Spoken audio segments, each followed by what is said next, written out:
Good evening. We'll go ahead and start the meeting up. We'll call the meeting to order. Right now it is 6:04 or 05, depending on how you set your watch. We'll go ahead and call it to order. And as a reminder for our guests, if you'd like to speak before the commission, please complete a blue speaker request form and give it to the clerk prior to the item. Do we have a volume on this? It seems a little echoey. If we lower it, we won't be able to get the audio. Oh, if we had a problem, seems louder than normal. It is. Okay, It's just your command presence. it must be that. All right. Yeah. We're going to start our meeting with the roll call and the Pledge of Allegiance. Clerk, could you please call the roll? Commissioner Fitch, Present. Vice Chair Gracia, Present. Chair Dinko, Present. Commissioner Varela, and Commissioner Ward will both be marked absent. Thank you. And tonight, the Pledge of Allegiance will be led by Commissioner Fitch. Please stand for the Pledge of Allegiance. That was right over your heart. Ready, begin. I pledge allegiance to the flag of the United States of America and to the republic for which it stands, one nation, under God, indivisible, with liberty and justice for all.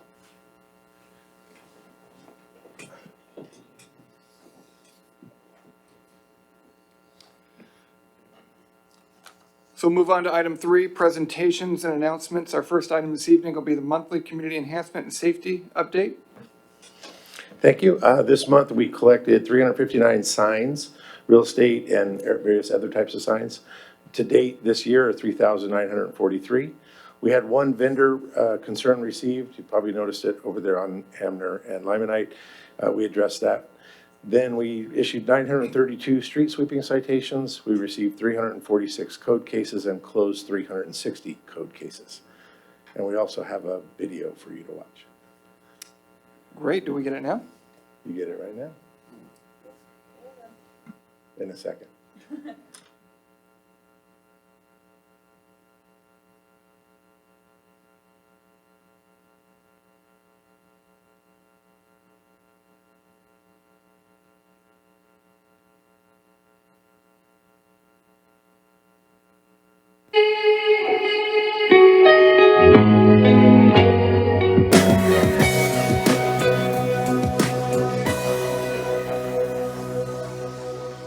Hi, my name is Mario Morales, and I'm the Senior Community Enhancement and Safety Officer for the City of Eastville. Hi, my name is Jared Perez. I'm a Community Enhancement and Safety Officer for the City of Eastville. Hi, my name is Chris Diasa. I'm a Community Enhancement and Safety Officer. Hello, my name is Jose Diaz, and I am a Community Enhancement and Safety Technician. Hi, my name is Crystal Mossarelli, and I'm the Street Sweeping Enforcement Officer. I chose to work with the Community Enhancement and Safety team to make a difference in the community. I chose to work in the Community Enhancement and Safety Division to help people, educate people on municipal codes, and to help them obtain a better quality of life. My favorite part about my job is being able to see the impact we make in the community. You know, being able to see the community come together to help create a better looking community for everyone in it. I chose this field because I always knew I wanted to work with people. I think it's a great opportunity to reach out to community members and help them out in certain ways that other fields are not able to help them. The reason why I picked this job is because I like working with people, I like helping improve our neighborhoods, and I like the overall appearance of the properties after we're done. My favorite part of the job is when residents are educated and they voluntarily comply with the municipal code. A lot of the times, the residents don't know that they're in violation, and when we go out and we educate them and letting them know what the ordinance is, and we obtain voluntary compliance, that's the best part of the job. My favorite part of the job is that I get to come in every day and work with residents, see different ethnicities and different type of families. My favorite part of the job is working with people, taking on difficult situations. Sometimes there's some properties that are really messed up or people are going through some hard times, so working with people, getting them through the hard time, giving them grace, but at the same time getting them to, fix the things that are on the property, but just working through normal things in life. As the street sweeping enforcement officer, it is my responsibility to make sure that cars are not parked on the street during the no parking window. I encourage residents to pay attention to the signs posted at the entrance of the community to help with any possible confusion. Although you might know me as the ticket lady, it's not ever fun writing a ticket. My goal first is to encourage residents, and second, if it has to come down to it, is to issue a citation for the vehicle. Sometimes we are seen as the bad guys, but just know that at the end of the day, we are just trying to keep Eastville a beautiful place and enhance the quality of life.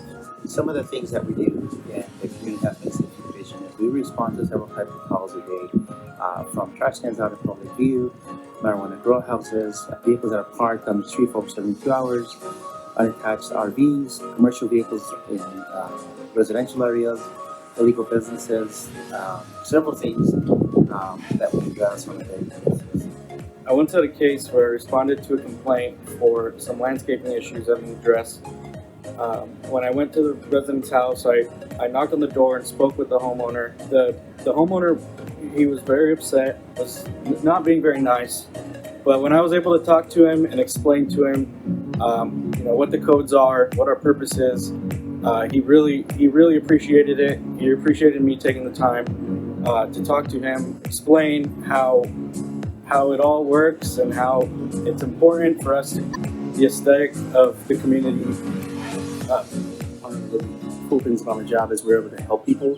So I did have a resident who was really struggling on maintaining his front yard, and we were getting a lot of complaints because it was all dead and overgrown. So we were able to get with city staff, some volunteers from the city, and the church, and we were able to go down to his house and mow his yard and pick weeds. And we were there for like 3 or 4 hours because he was lower income, he couldn't afford it, so we were able to come together and help the resident. It's nice working with other agencies and even our own employees to help somebody in the community.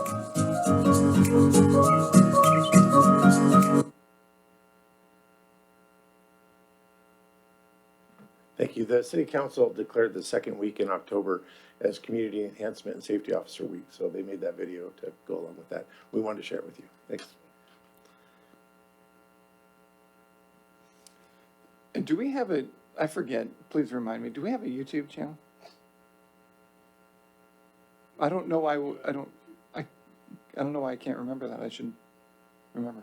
Well, that'll be a great item to share on it. If we haven't already, I'm sure we have.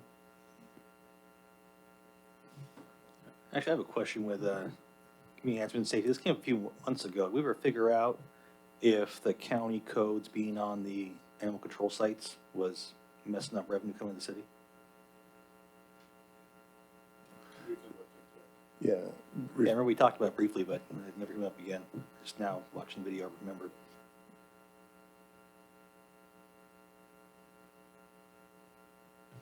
Thank you very much. Let's see, next item on the agenda, we have our monthly fire update by Chief Vike. Good evening, Commissioners. First, I need to apologize for being a few minutes late. Chief Tovar was pulled away for an incident in Rupa Valley, and when I got the call, I had to get here quickly, and I didn't quite make it in time, but I did my best. So I wanted to take a second and share that. So from the fire department, the September call stats, a total of 286 calls in the city of Eastville, down 10 from 296 during the month of August. And then a couple of things to share in addition to fire safety, disaster preparedness month during the month of October. So we want to share a couple of items, and the item we'd like to highlight as we're coming into a warm and dry Santa Ana wind event. The winds are predicted to hit SoCal late Wednesday night and then in through Thursday and Friday. So it's supposed to be warm, dry, very. So with that, as we all know, essentially the fall is one of our most significant wildland fire potential months. And the way that's been summarized, it's year-round fire season in California. So I want to take a second, everyone, to do their due diligence, tighten up things at home, the patio chairs, all those things that, as you all know, Eastville is a wind-prone community, to reduce any hazards at the home. and be diligent. If you do see something, please say something and make that phone call to the appropriate, whether it's city department for any type of issue within the city, or 911 if it warrants fire and police. So again, we just want to follow up with, if you see something, say something, call 911 or the appropriate folks to get out there and deal with that situation or emergency. Unless there's any questions, that's it for the fire department this evening. Thank you very much. Do we have any questions? Thank you very much. Next up, item 3.3, our monthly police department update, provided by Sergeant Gutierrez tonight. Yeah. Good evening, Commissioners. For the month of September, we had 2,095 calls for service, which is an 8% decrease from the previous month. For total traffic collisions, we had 78, which was a 22% decrease from the month prior. Out of those traffic collisions, we had 18 of them were reported with injury, which was a 28% decrease from the previous month. The non-injury traffic collisions, we had 60, which was a 20% decrease from the previous month. Total citations written was 437, which was a 20% decrease from the previous month. Out of those citations, we wrote 270 movie citations, which was a 23% decrease. You're in September, right? Yes. Okay. For the month of September. Out of those citations, we wrote 167 parking violations, which was a 16% decrease from the previous month, from August. Vehicle burglaries, we had reported 28 vehicle burglaries, which was an increase of 11 from the month of August. Calls for service related to noise, we had 67, which was a 4% decrease from the previous month. And mail theft, we had reported 7 mail thefts, which was a increase of 3 from the previous month. For August 2019, for the UCR stats, we had 0 homicides, 0 rapes reported, 8 robberies, 6 aggravated assaults, 13 burglaries, 43 theft or larceny. Vehicle theft, we had 9, and arson, we had reported 0. September's UCR stats aren't available yet. We had 3 calls for service related to street racing during the month of September. I also want to bring up tomorrow, I'm going to have my traffic team out. We're going to be focusing around the school zones for drivers that aren't obeying the traffic laws when pedestrians are walking through the crosswalks. We've had an increase of juveniles being hit on bicycles on the way to school. We're going to focus on that tomorrow. We did it on Monday. We're going to do it again tomorrow. We're going to carry it out and try to do it a couple times a week for the next couple of weeks to see if we can educate people. Working on the high schools or the middle schools? All around, both. And I'm available for if you have questions. I have a question. I noticed, at least in the August stats, and I know you might not have it in front of you, but by your recollection, I noticed a spike in the traffic collisions, which was unusually high for that month. Is there anything specific that jumps out at you that where we had more? Because we have a decrease now in September, or we didn't have those stats yet. Is that correct? For the traffic collisions? I have the stats right in front of us. We had 100 in that month in August total. And out of those, nothing really jumped out. It just happened that we had more that month than usual. There wasn't a particular area. There was an area on is that Sumner at 68, but that's being corrected. We've talked about it at previous meetings. They're putting a stop sign there, and that's going to help out a lot. Oh, it's already okay. It's already up. Like August for injury TCs, we had 25, which was really high, considering what we've had in the past. I didn't know if it was because of the construction on Limonite or no, it was nothing. No, that. It was just really a bad run, maybe. Yeah. Thank you for that. I know. So the stop signs are up, and I appreciate the extra enforcement. Sumner and 68th, because we're going to need to do a little bit more visibility as people are getting adjusted to that. And I see, just conversation on social media with a lot of people mentioning it's new, so they've had a few close calls. So if I could just, please continue to pay attention to that until people get used to seeing that, that would help. Yes, we will.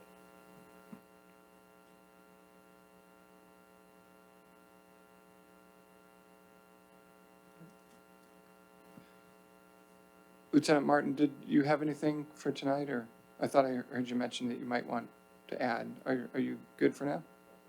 Okay, thank you.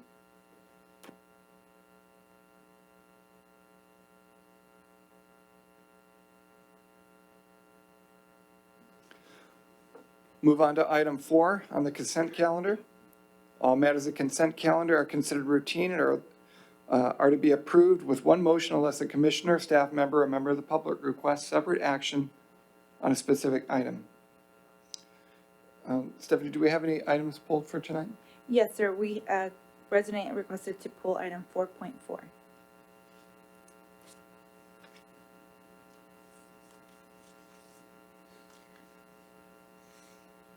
So we can go ahead and vote on. Vote on all the other items. So, can we get a motion to, a motion and a second for the remainder of items, which would be, point 1, point 2, 3, 4, and 6? I'll motion. I'll second. Commissioner Fitch, Aye. Vice Chair Gracia. Aye. Chair Dinko. Aye. Motion passes 3-0. And then for item 4.4, we have Michael O'Connor. Good evening, commissioners and city staff. Welcome. Okay. I'm a 15-year resident of Eastvale. I haven't spoken before this commission before, and I'm glad to be here tonight.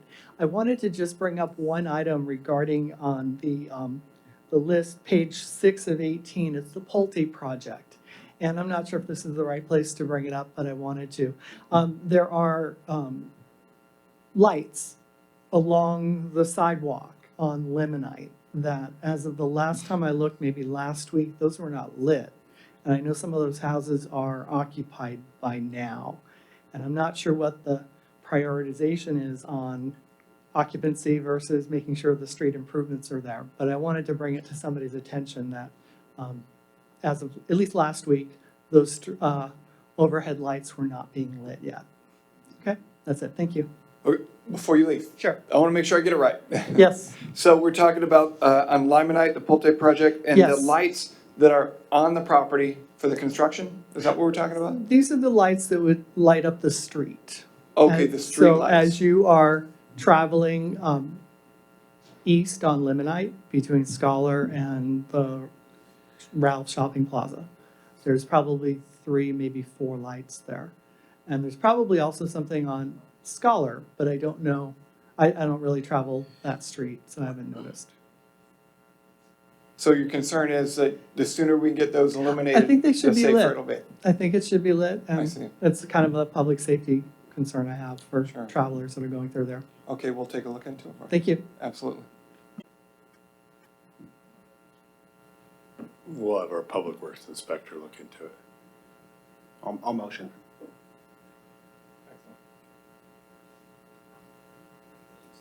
Do we, yeah, we need to vote on that? You just- It was an item, so we do need to approve Okay, the user. sure. I'll second. Commissioner Fitch, Aye. Vice Chair Gracia. Aye. Chair Dinko. Aye. Motion passes 3-0. Do we need another motion to move on from 4.4, or are we good? No, it was just to pull it. All right. So that's the end of the consent calendar. And we move on to our staff reports. Is that our next item? It looks like, Stephanie? Yes. No other public comments, or are we at public comments yet? We'll do we'll go ahead and do this item, and then we'll move on to public comments. So at the September 24th meeting, the Public Safety Commission requested to have staff start the dialogue about topics that commission would like to have brought back for discussion. At this time, we would like to take feedback from the commissioners. I'll go first. So this is there's a few that come to mind. I don't want to throw too many out there because I don't want to overwhelm us with a long list. A big one, I know that we do a lot of CERT training and we have a lot of CERT certified people, but actually being in emergency management for the last like 10 years, I don't actually know too much about CERT. So I want to know what our capabilities are as far as CERT and what we have to respond in an emergency and what they actually can do, and is there anything that we could do to increase that capacity? So some kind of briefing on CERT. I don't know if that falls under your realm, Johnny, or if that is yours. Okay. Another one, and this came to mind because what happened in Paradise with the fire, our emergency notification system to alert residents of some kind of impending emergency. I know that Paradise failed miserably, and that's why there's a lot more deaths there. I know this is not Paradise, where we're a lot more risk to a fire overtaking us, but I would still like to know what we have in place for emergency notification, whether it's text messaging or calling people's phones. And that was a big concern that I had, to make sure that I know a lot of systems still call house phones. And if you call me at home, then I'm probably gonna die because I don't pick up that phone. It has to be some other kind of method that we use. So some kind of presentation on that. And then lastly, for at least for me, for the fire guys, I don't know how many businesses here use toxic industrial chemicals, but I'd be curious to know what our capacity is for like gross decon if the public were to get exposed. What how many people can we handle? Do we have blankets and clothing bags, and what exactly is our capacity for a gross decon situation? And then and if you guys need more stuff, then that's something that we could address. So those are pretty much the three that I would like to throw out there for now, and then we'll see how it goes over the next few months as far as timing wise.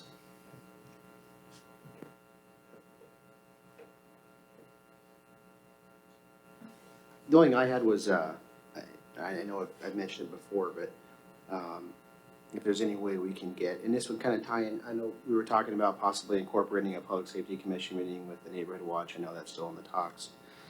But if there's any way we can get maybe some sort of map with a visual representation of what crimes are occurring where, if that can be plotted out by maybe a crime analyst and put in in some sort of on the screen so people can see, so we can see, and maybe we can incorporate that with the neighborhood watch meeting, maybe, so that not only we can see, that residents can kind of see where, if there's a certain cluster area of problems, so one, they can be a little more vigilant and talk amongst each other on how they can, be more aware of what's going on and report that, that stuff to the sheriff's department. So if we can do that, I think that'd be great, not only just for our meeting, but if we can incorporate that with a neighborhood watch meeting.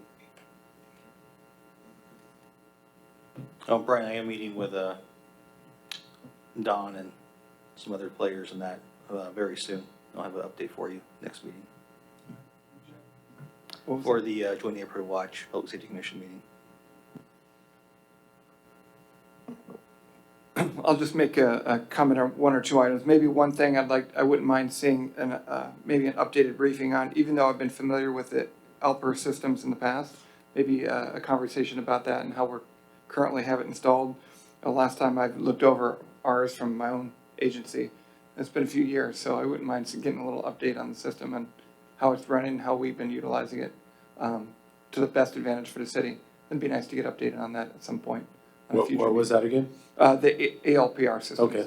Just like where we're at and how effective it's been, and like just physically seeing it, if that opportunity presents itself, would be nice. I think I sent out an email to you guys with a little quick update on it. I think we've had about 10 million 10 million license plates read and like 3,000 hits on it, and we've solved a number of crimes with it already. So yeah, it's been very helpful, and in fact, the regional component of it, we had a partial license plate that got triggered in another city, and Lieutenant was able to send some of our deputies up there and help with a person that was making an apprehension of a bad decision maker.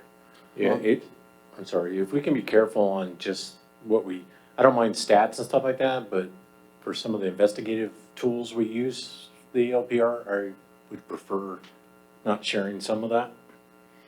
Well, sure. We can talk about it afterwards. Yeah, that's no problem. I understand it's capable. I use it we had it for a long time, so I know we don't necessarily have to put everything out, but everything's not completely secret, we're still government.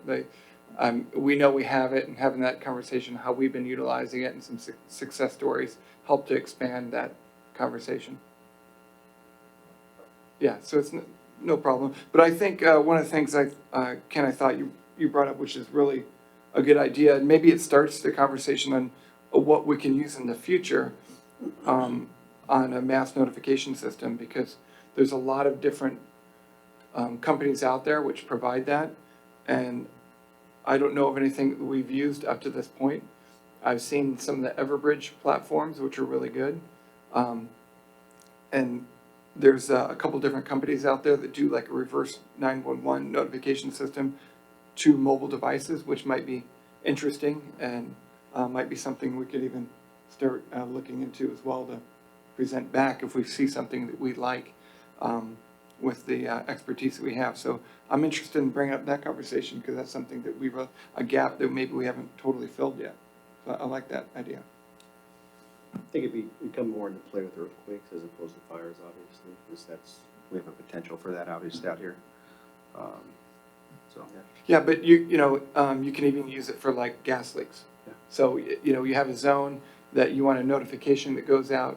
There's lots of different city functions that can be utilized for, whether it be law enforcement, fire, emergency related, earthquakes is a big one, obviously, but that's an interesting conversation. I think it's a good idea for us to start looking at that.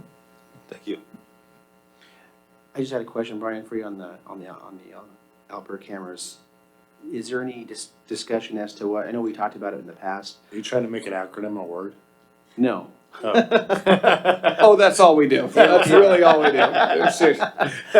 Yeah. So when the laminate bridge is done, are we gonna, because obviously I wasn't here when the original placement of the cameras were thought out, but are we gonna be able to move that closer to the freeway so that way it'll catch all vehicle traffic coming in and out as opposed to just at the gateway? Because if they turn in certain driveways, obviously that can be missed.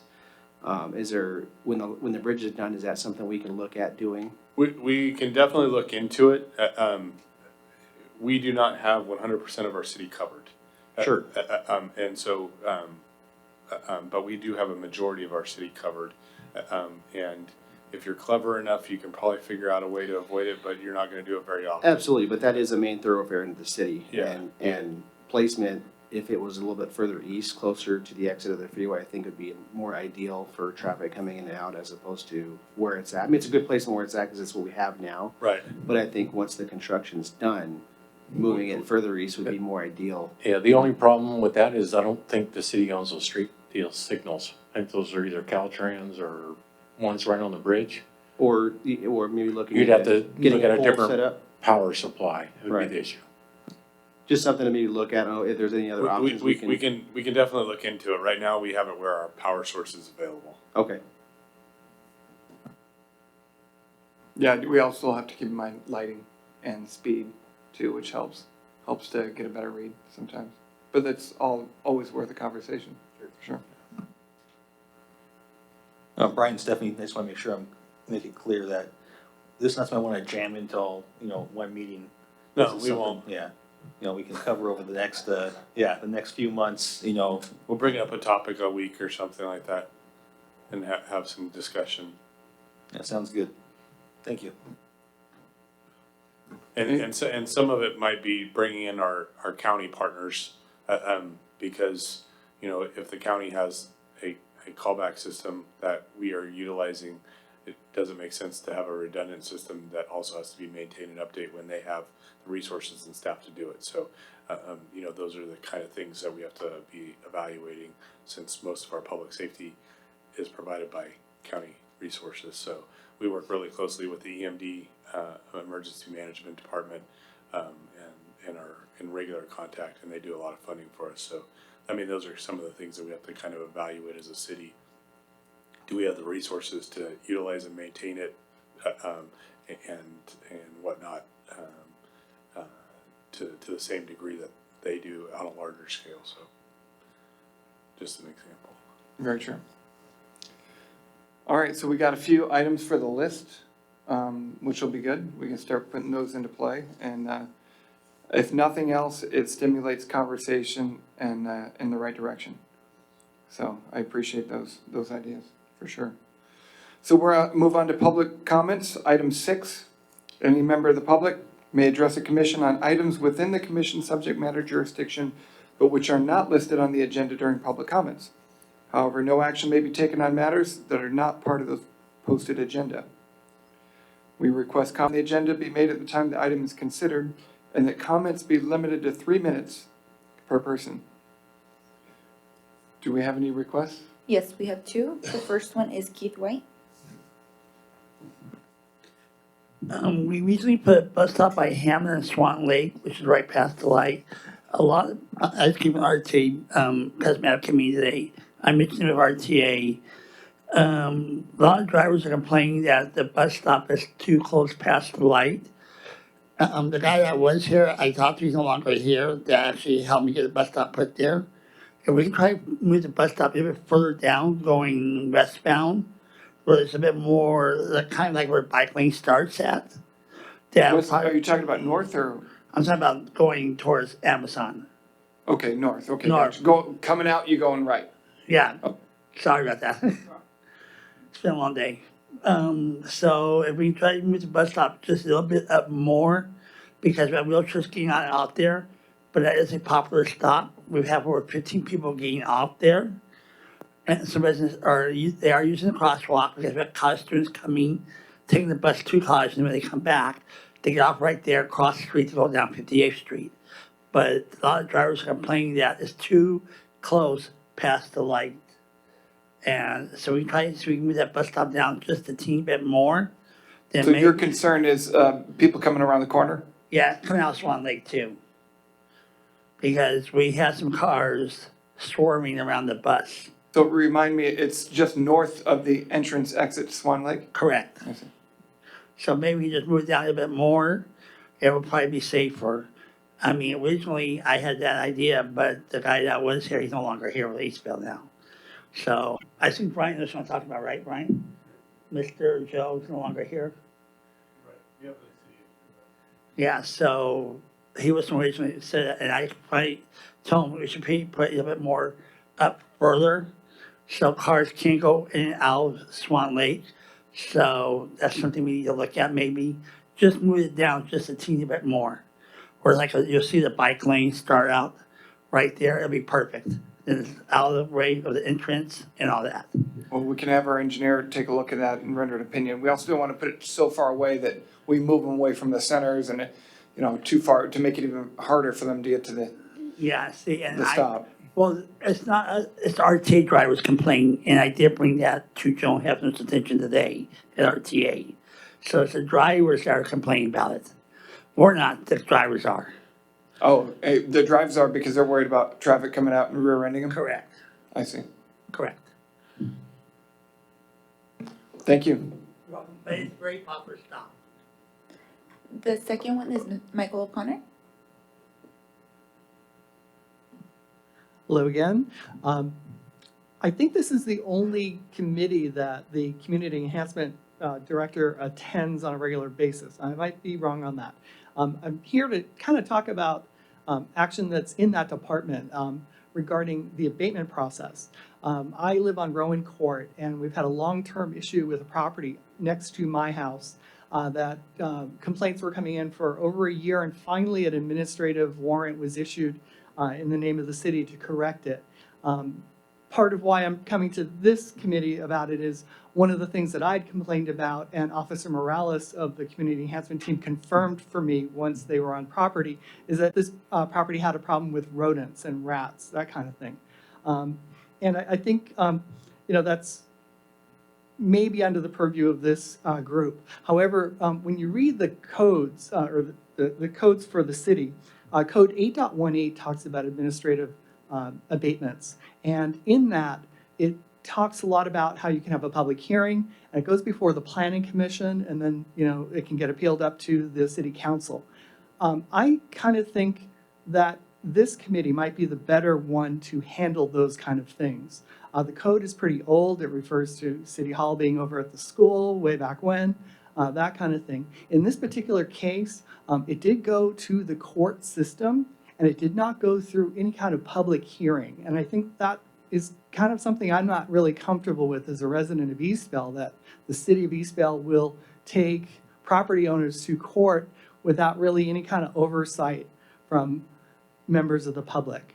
I know it's written that they can, as part of the code, any legal, lawful manner. And so if a judge agrees and issues a warrant, then it's therefore legal.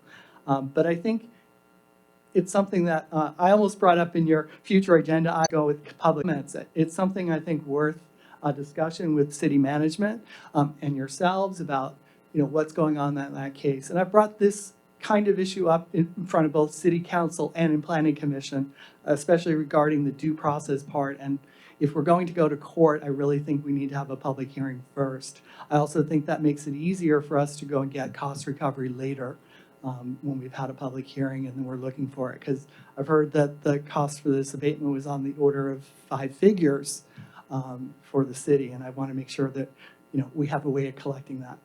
Okay, thank you. I appreciate that. So I understand the request. I think I have it. But it's curious. So this property was close to your property? Yes, I share a property line with the property. So you're interested in getting some action? Oh, absolutely. But in the process, I have rats on my property. So also in the process, you discovered something you would like to see the due process handled a little bit cleaner on behalf of the city? I think it should be transparent, visible, and public. It seems like it was all handled in-house. I know abatement has occurred.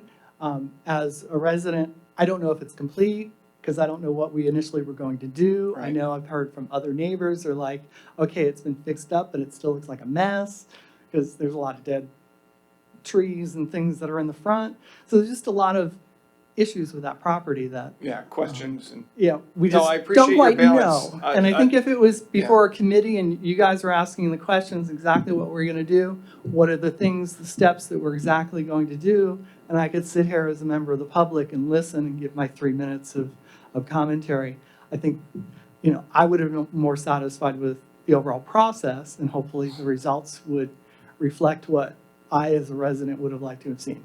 I see. I appreciate that. Thank you. Was it occupied or only vacant? The history of the property is that it had been a rental property. It was then listed for sale and purchased by probably Chinese buyer.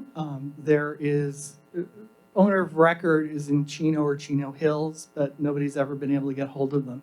When they purchased it, it did go to rental, and I don't think there was a lot of screening of those particular people. The first issue that started and where I got involved was about just over a year ago. The trash cans had been left at the curb for quite some time, piles of trash.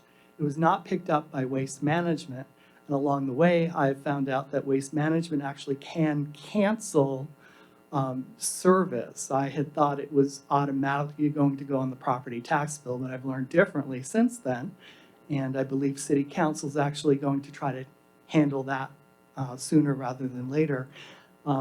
So what happened is, first Santa Ana wind came, my yard was covered with garbage because I'm in the right direction for it. I had chicken bones, I had all kinds of stuff. So I just took it and threw it back over and just started complaining about it. The property had been, water had been turned off numerous times, on and off, and so on. I was able to do some research in the court records, and the people that lived there stopped paying rent October or November of a year ago. The real estate agent who had represented the owner at the time of that lease took those tenants to court and lost because they probably didn't have standing. They were not a party to the contract. Ultimately, there was a lawyer out of LA that was hired, successfully did the eviction in the name of the owner, and that lockout happened in, I think, early September, late August, early September, and the record's there. So the people were finally out before the lockout, but probably not until early August. But the garage door had been broken. That's where rats were coming and going, birds, God knows what else in there. But finally, the owners kept present. I don't know if he has the same agent or what. They're doing a little bit of cleanup.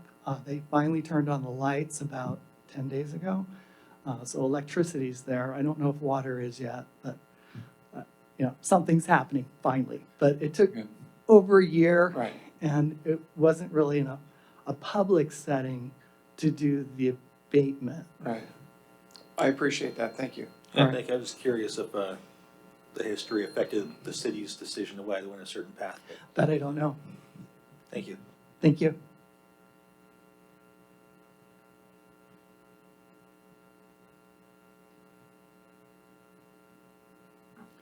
Thank you, Mr. Arcana.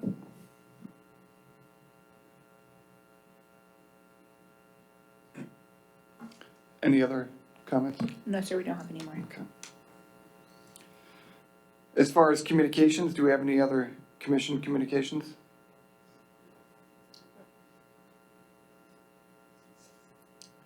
Any other items before we adjourn? I don't know if you saw, but we were just ranked the 12th safest city in California. I did see that. I like that ranking. It's nice pushing that out. It's, We went up a it's a whole good bunch of ranks, so. yeah. We're the second safest city in Riverside County, I think, or something like that. And I think that's great, especially considering we live in an area which is very densely populated overall. Southern California, it's tough to get those marks sometimes, but I think, our city is great. I'm very proud of it. Our crime stats, I see them all the time. I see a lot of crime stats, and our crime stats are really, really good. They're down, and it's nice. 60% of the cities in the top 50 are in Southern California, and then 40% are in Northern California. So Southern California won this year. Yeah, that's pretty good. I'm impressed. No, Marietta. Brian, you were saying the census could, affect the per capita stats, right? Actually make us a little lower as the crime stats. The census could affect our per capita stats, right? Actually make us a little lower once population. It could potentially, yeah. Once we go from what they're using 62,000 or 63,000, and we haven't been that in a long time, so probably since 2010. It'll be Marietta. Yeah, that's great news. It's nice seeing a report that we're actually improving in the standing relationship to other cities, so great news. So if that's it, we'll close out the meeting, we'll adjourn the meeting, and the next meeting for the PSC will be scheduled for Tuesday, November 22nd at 6 p.m. Meeting is now adjourned. Thank you. Thank you for coming. November